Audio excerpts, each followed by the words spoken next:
చైతన్యరథం ప్రేక్షకులకు స్వాగతం, నమస్కారం. రేపు ప్రకాశం జిల్లాలో పొదిలి కార్యక్రమాన్ని జగన్ రెడ్డి రద్దు చేసుకున్నాడు.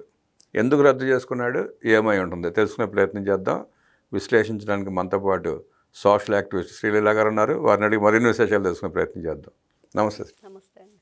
ప్రకాశం జిల్లా పొదిలి కార్యక్రమాన్ని జగన్మోహన్ రెడ్డి రద్దు చేసుకున్నాడు. ఎందుకు రద్దు చేసుకుని ఉంటాడు, దాని వెనక కారణం ఏముంటుంది అంటారు?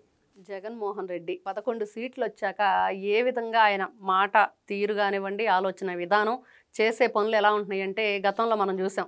అసలు అధికారం కోల్పోవటంతో బయటకు వచ్చేసి నేను బటన్లు నొక్కాను, ఎన్ని రకాల బటన్లు నొక్కాను, మరి బటన్లన్నీ ఏమైపోయినాయి, అందరూ నాకు వెన్నుపోటు పొడిచారు అన్నాడు. మరి అదేవిధంగా తర్వాత చూస్తే రైతులకు అన్యాయం జరుగుతుంది, వాళ్ళ ఆక్రందనలో నా గొంతుగా వినిపిస్తాను, నా ఆక్రందనలు వినండి అంటూ వచ్చి అక్కడున్న గుంటూరులో మిర్చి యార్డ్లో బస్తాలు ఏ విధంగా దొంగతనం చేశారో మనం చూసాం. అక్కడ గందరగోళం సృష్టించారు, కొంతమంది సెల్ ఫోన్లు పోయినాయి అంటే, డబ్బులు పోయినాయి అంటే, ఇంకా రకరకాల ఆరోపణలు అక్కడ మనం వింటూ వచ్చాం. అంటే అక్కడ ఉన్న రైతులకి ఆదుకుంటున్నారా వీళ్ళు ఏ విధంగా ఇబ్బందికి గురి చేస్తున్నారు అనేది మనకు కనిపించింది. ఆ తర్వాత యువత పోరు అన్నాడు. అక్కడ అందరూ కూడా అంకుళ్ళే ఉన్నారు కానీ యువతలు ఎవరు లేరు. మరి యువతకు సంబంధించిన ఒక్కరు కాబట్టి ఒక్కరు కూడా యూత్ వచ్చేసి ఇదిగో మేము ఇలా చదువుకుంటున్నామనో లేకపోతే మాకు ఇట్లా ఉద్యోగాలు వస్తుంది ఎవరు లేరు. అందరూ కూడా వాళ్ళంతా ఉద్యోగస్తులు కాదు, ఇంకా వేరే ఏజ్ వాళ్ళు మనకు అక్కడ కనిపించింది. అంబటి రాంబాబు లాంటి అంకుల్స్ కూడా కనిపించారు అక్కడ. అంబటి రాంబాబు, మరి ఇట్లాంటి వ్యక్తులందరూ కూడా యువత పోరంటూ రావటం. మరి తర్వాత చూస్తే పల్లె నిద్ర అన్నాడు. మరి పల్లె నిద్ర అంటే ఏ విధంగా ఉండిద్దంటే, మనం రోజా రెడ్డి ఏ విధంగా పల్లె నిద్ర పోయిందో చూసాం. ఘోరాతి ఘోరంగా ఆవిడ పడుకుంటే ఒక వీడియో, లెగిస్తే ఒక వీడియో, బ్రష్ చేస్తుంటే ఒక వీడియో. ఇక్కడ గమ్మత్తుగా ఒక విషయం గుర్తు చేసుకోవాలండి మనం. యువత పోరు అన్నాడు కదా, అంబటి రాంబాబు అంకుల్ వాళ్ళు అందరూ వచ్చారు. ఆ రోజు యాక్చువల్గా వైఎస్ఆర్ కాంగ్రెస్ పార్టీ ఆవిర్భావ దినోత్సవం. అలా అంటే కార్యకర్తల నాయకులు రారు, యువత పోరంటే కనీసం యువత బయటకు వస్తుంది, వాళ్ళని అట్లా మళ్ళించి సక్సెస్ చేద్దామని చూశాడు. ఆఖరికి యువత రాలేదు, ఆ పార్టీ కార్యకర్తలు కూడా రాలా. అంత ఘోరంగా జరిగింది వాళ్ళ ఏదైతే ఆవిర్భావ దినోత్సవం. మరి ఇట్లాంటి జగన్మోహన్ రెడ్డి పల్లె నిద్ర అంటే మనం రోజా పల్లె నిద్ర చేసింది మనం చూసాం ఏ విధంగా జరిగిందని. మరి జగన్మోహన్ రెడ్డి గారు ఈ విధంగా 11 పరిమితం అయిన తర్వాత ఏ కార్యక్రమాలు చేసుకుంటూ వచ్చారో అవన్నీ కూడా ఏ విధంగా జరిగినాయో మనం చూసాం. కానీ చివరికి వచ్చేటప్పటికి ఇప్పుడు పొదిలి పొగాకు రైతులను ఆదుకుంటానన్నాడు. ఇక్కడ చూస్తే పొగాకు రైతులను ఆదుకోవటానికి వాళ్ళకి ఎటువంటి కూడా ఇబ్బందులు లేవు.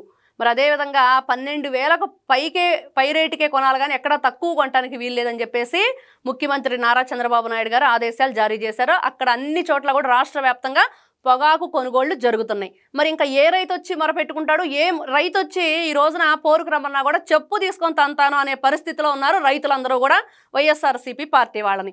ఇట్లాంటి పరిస్థితిలో ఇంకొకటి ఏంటంటే రేపు మహానాడు, మరి నందమూరి తారక రామారావు గారి జయంతి. ఈ ఉత్సవాలతో రాష్ట్రం అంతా పసుపు పండగగా, పసుపు మయంగా, శుభానికి సంకేతంగా ఉపయోగించే ఈ పసుపు ఏ విధంగా మనం చూసాం. నందమూరి తారక రామారావు గారు నిజంగా ఇప్పుడు కూడా తెలుగు వాళ్ళు చేసుకున్న అదృష్టంగా, మరి ఆయన పుట్టుక నిజంగా ఆ తల్లి ఎంత గొప్ప క్షణానికి అందో ఆయన్ని అని చెప్పి అనుకుంటాం. కానీ నిజంగా అంతకంటే గొప్ప క్షణాన ఆయన పార్టీ పెట్టాడా అనేది మనకి ఈ రోజున కనిపిస్తుంది.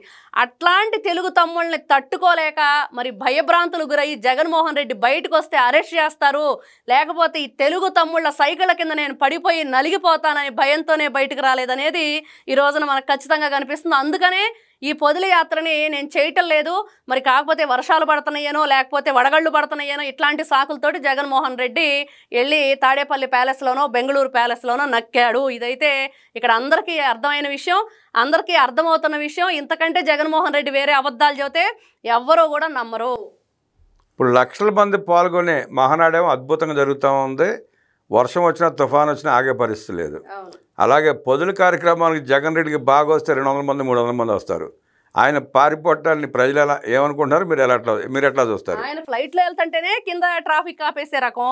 మరి ఇంతమంది 1000 మంది దాదాపుగా బందోబస్తు పెట్టుకొని 67 మంది సహాయ సహకారాలు అందించే ఏదైతే సలహాదారులను పెట్టుకొని మరి రైతులను ఏ విధంగా అడ్డుకట్టలు వేశాడు, పోలీసులను అడుగడుగునా పెట్టి మరి చెట్లు కొట్టించాడు, స్కూళ్ళకు సెలవులు ఇచ్చాడు.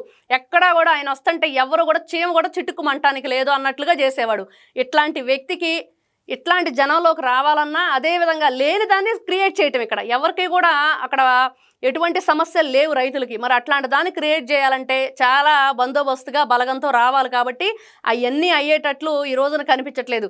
ఇది అయ్యేట్లేదు, చచ్చేట్లేదు, మేమే ఎక్కడో చోట వెళ్ళిపోతే బాగుండు, ఇట్లాంటి కార్యక్రమాలు ఇంకా ఆలోచించి పెట్టాలి. అందుకని ఆయన ప్రతి కార్యక్రమాన్ని కూడా మనం చూస్తుంటే రేపో మాపో అని చెప్పడు, 1 నెల ముందు 2 నెలల ముందు చెప్తాడు. అంటే అప్పటికి రకరకాల ఇట్లాంటి అడ్డంకులన్నీ కూడా చెప్పుకొని ఇంకా ఇవన్నీ కూడా అవ్వట్లేదు పలానా అప్పటికి బోలెడన్ని సాకులు వస్తాయి. ఇట్లాంటి వాళ్ళంతా కూడా వాళ్ళ లబ్ధి కోసం వాళ్ళకు అనుకూలంగా ఉండేటట్లయితేనే చేస్తారు, ప్రజల కోసం చెయ్యరు అనేది ఇక్కడ జగన్మోహన్ రెడ్డి గారి విషయంలో క్లియర్గా మనకు అర్థమవుతుంది. రేపు పదులు వస్తే కడపలో వచ్చే పసుపు తుఫానికి కొట్టుకుపోతామన్న భయంతో భయపడి కార్యక్రమాన్ని వాయిదా వేసుకున్న జగన్ రెడ్డికి మంచి చెడు తెలియదంటూ విశ్లేషించిన శ్రీలీల గారికి ధన్యవాదాలు తెలియజేస్తూ నమస్కారం.